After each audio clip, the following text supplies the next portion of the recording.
हातगाव येथील देशमुखचे तालुका प्रतिनिधी आणि जिल्हा मराठी पत्रकार संघाचे तालुकाध्यक्ष संजय सूर्यवंशी यांना एक लोकांच्या समस्येची बातमी लिहिल्या प्रकरणी म्हणजे MSCBचा कारभार किती त्रासदायक आहे हे सगळ्या जिल्ह्यांनी पाहिलेलं आहे। आपण सगळेजण दररोज आपण हे पाहतो।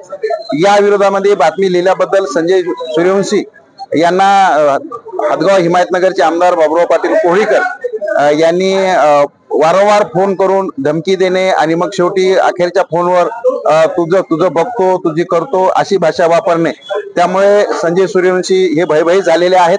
आणि संजय सूर्यवंशीला पत्रकार हल्ला विरोधी जो काही कायदा आहे त्यानुसार त्यांना संरक्षण मिळावं आणि ज्यांनी त्यांच्याबद्दल हे भाष्य केलेलं आहे त्यांच्यावर कठोर कारवाई व्हावी, त्यांच्याबद्दल गुन्हा दाखल व्हावा यासाठी आम्ही आदरणीय जिल्हाधिकारी राहुलजी कर्डिले साहेब आणि पोलीस अधीक्षक आदरणीय अविनाश कुमारजी यांना आम्ही जिल्हा पत्रकार संघाच्या वतीने आपण सर्वांनी एक आम्ही निवेदन दिलेलं आहे।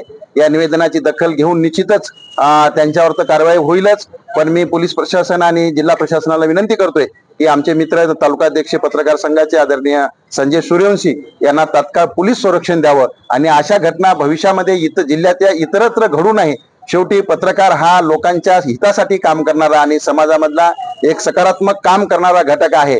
शेवटी कुठल्याही लोकप्रतिनिधीचा जे चांगुलपणा आहे ते नेहमी मानतात आणि जे काही कधी चुका होतात ते मांडण्याचे काम पत्रकार करतो। चांगला असेल तेव्हा शाबासकी द्यायची नाही आणि काही न चुकता सुद्धा शिव्या द्यायच्या, हा जो प्रकार काही लोकप्रतिनिधींकडून होतोय तो अर्थातच निंदनीय आहे।